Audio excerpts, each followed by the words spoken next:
शायद इन पिछले कुछ हफ्तों में कोरोना वायरस के अलावा दूसरा सबसे ज्यादा बोला जाने वाला शब्द, अक्सर दोहराया जाने वाला शब्द ध्यान है। हर कोई अचानक, जिन लोगों ने अपने जीवन में कभी ध्यान नहीं किया, यहां तक कि संभावना की ओर कभी विचार ही नहीं किया, वे लोग अब अचानक ध्यान के बारे में बातें करने लगे हैं। ध्यान करने की जरूरत, ध्यान करने की चाह। आइए इस ध्यान की जांच करते हैं। ये क्या है? सबसे पहले ध्यान शब्द का अर्थ क्या है? अंग्रेजी शब्द मेडिटेशन का असल में कोई अर्थ नहीं है। उस संदर्भ में ये कुछ भी विशिष्ट नहीं कहता। आप जप, तप, धारणा, ध्यान, समाधि, शून्य, संयमा कर सकते हैं। Or you might have just mastered the art of sleeping in vertical postures. या शायद आपने सीधे बैठकर सोने की कला पर महारत हासिल कर ली हो। तो अंग्रेजी शब्द में मेडिटेशन शब्द कुछ भी विशेष नहीं बताता। आमतौर पर हम लोग ये मानते हैं कि मेडिटेशन का मतलब ध्यान है। तमिलनाडु में ये ध्यानम है। अगर आप थोड़ा उत्तर की ओर जाते हैं तो ये ध्याना है। अगर आप और ऊपर उत्तर की तरफ जाएं तो ये ध्यान है। अगर आप और ऊपर जाते हैं तो ये चांद बन जाता है। अगर आप थोड़ा और पूर्व की ओर जाते हैं तो ये ज़ेन बन जाता है। वही चीज। तो What is this dimension that we are trying to describe with this word meditation? हम इस ध्यान शब्द के साथ क्या बताने की कोशिश कर रहे हैं? एक मूलभूत चीज जिसे हमें समझने की जरूरत। गुण बस एक परिणाम है। ये इस तरह है कि जैसे आप अपने बगीचे में फूल चाहते हैं, आप वहां बैठकर फूल ध्यान नहीं करते। आपको पता है फूल वालों के साथ क्या हुआ? अगर आप अपने बगीचे में फूल चाहते हैं तो आपको फूलों के बारे में सोचने की जरूरत नहीं है। आपको मिट्टी, खाद, पानी, धूप के बारे में सोचना है। If you conduct this process of these ingredients properly, अगर आप इन प्रक्रियाओं का संचालन ठीक से करते हैं तो फूल और फल एक परिणाम होंगे। लेकिन आज दुनिया बहुत लक्ष्य उन्मुखी हो गई है। क्योंकि लोग इतने लक्ष्य उन्मुखी हैं, इसलिए मिट्टी में उनकी रुचि नहीं है। definitely not interested in the manure and all the other things. और खाद और दूसरी चीजों में तो निश्चित रूप से नहीं, पर उन्हें फूल और फल चाहिए। अगर आप मिट्टी, खाद, पानी और धूप के बिना फूल चाहते हैं तो आपको प्लास्टिक के फूलों से समझौता करना पड़ेगा। प्लास्टिक के फूल बढ़िया होते हैं। जो लोग उपयोगिता के बारे में सोचते हैं, ये कई अलग अलग तरीकों से आपके काम आते हैं। ये 5 साल की गारंटी के साथ आते हैं। फूल एक झंझट है। अगर आप अपने घर में फूल रखते हैं तो आपके दिन में कम से कम 5 बार उन्हें देखना पड़ता है। क्या हो रहा है? वे ठीक से बढ़ रहे हैं या नहीं? पर अगर आप अपने घर में प्लास्टिक के फूल रखते हैं, 5 साल की गारंटी मिलती है। यह आपके जीवन की तरह नहीं है। अगर आप जीवित हैं तो करने के लिए बहुत कुछ है। यहां तक कि आपको वायरस से भी बचना है, अदृश्य वायरस। लेकिन मरे हुए को सिर्फ सुरक्षित रखना होता है। तो वास्तव में जिस आयाम और प्रक्रिया को आप ध्यान कह रहे हैं, वो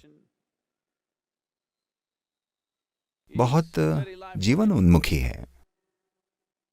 जब मैं जीवन उन्मुखी कहता हूं, आज मुख्य रूप से आप भौतिकता उन्मुखी या ज्यादा से ज्यादा मन उन्मुखी, शायद भावना उन्मुखी हो, या फिर शरीर उन्मुखी, जो फिर से भौतिकता ही है।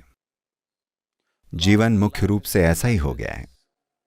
लोगों की जीवन की धारणा ऐसी है, अगर कोई कहता है मेरा जीवन,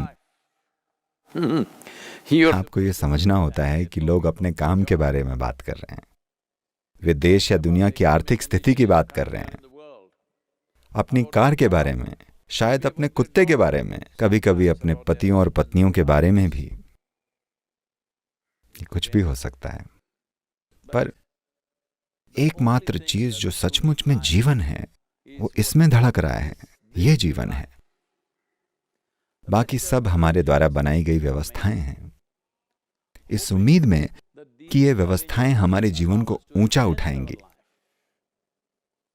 चाहे वो शिक्षा हो, पेशा हो, रिश्ते, शादी, बच्चे, संपत्ति, कुछ भी हो, एक के बाद एक इतनी सारी चीजें सिर्फ इस उम्मीद में कि ये हमारे जीवन को ऊंचा उठाएंगे।